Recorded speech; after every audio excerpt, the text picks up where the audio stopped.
Welcome to Chandwell. My name's Michael, and I'm building this N-scale model of a rundown West Yorkshire town set in 1993. Apart from I'm not today I'm getting on this train behind me and I'm going to go to Bradford to see a building which I hope you find as interesting as I do.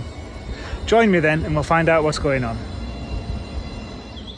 Almost as soon as I'd stepped off the train, I was greeted with the enormous Midland Hotel, which in Chandwell is the Royal Scot, of course.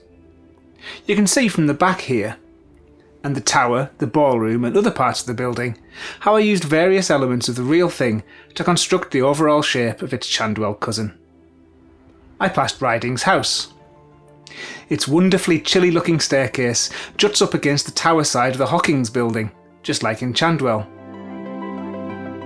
I walked past the stained glass of the stairwell in what in Chandwell is the old Poor Law building.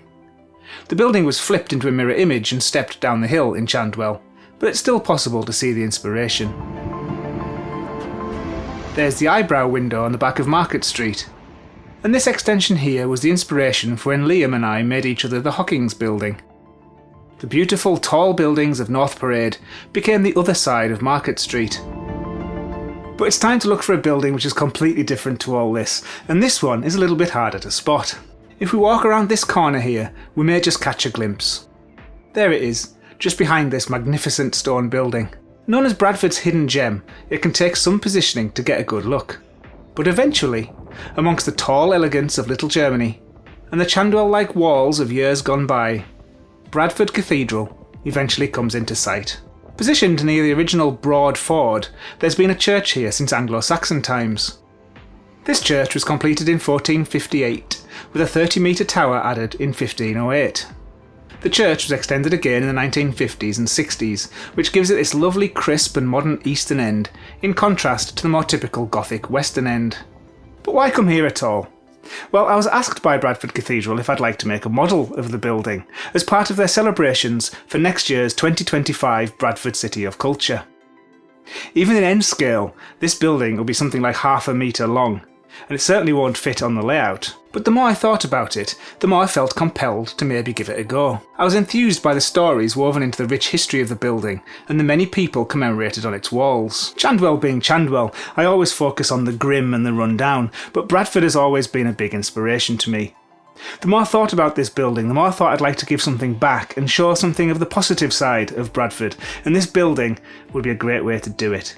But could I make it? Such an intricate, beautiful, large building, out of nothing but card and paper.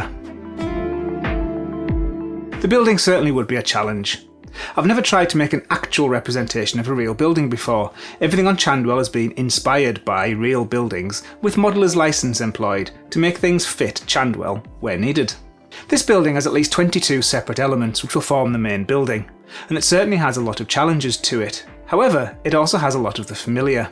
It has many beautiful stained glass windows, but I already have an approach to that from when I did the Poor Law building. And thankfully the window tracery isn't too complex. It's certainly no more so than what I've already managed in the windows of Revs, which is the old Wesleyan Assembly Hall on High Street. As we know, no ground is flat in Chandwell, and Bradford Cathedral is built into quite a steep hillside, so that sounds really interesting as well, and it'll certainly help me maintain the Chandwell aesthetic. There are dentils and downspouts, stonework detail and roof tiles, just like in Chandwell. The clock face is actually just painted onto the stonework of the tower, so my graffiti and ghost sign work will be appropriate there. The clock will, of course, show Chandwell time. I try to handcraft as much as I possibly can, using nothing but paper and card, and that'll make some parts of the cathedral incredibly tricky. I know that I'll certainly have some problems when it comes to those twiddly Gothic embellishments on the top of the tower. But that's still to come. I said yes and I accepted the challenge. I'm going to attempt to make Bradford Cathedral out of paper and card in British N scale, which is 1 to 148, over the course of the next 12 months. And I'm going to share progress over 12 or 13 videos or so over the next year. With an emphasis on education and heritage, the cathedral is excited to share the history of this beautiful building, and I'll be sharing some of its stories as I go. I'm starting this model from a very privileged position. The cathedral has given me access to detailed drone footage of almost every aspect of the building, and I've already spotted some interesting details that I'm keen to include. I'll be showing work in progress on the 14th of September during the Cathedral's Heritage Open Day and talking a little bit about the way that making Chandwell has helped me discover a richer architecture and heritage in the mundane that surrounds us. So join me then over the next 12 months or so and we'll find out whether I can pull this off. As ever, I'm going to be using the free software Inkscape to do all the design and the drawing for this building, and I'm going to record as much of that process as possible and make the footage available to my channel members. I'd love to know what you think about this mad scheme, so please do let me know in the comments. And until the first episode in 3 or 4 weeks' time, thank you for watching this one, take care, and I'll see you next time.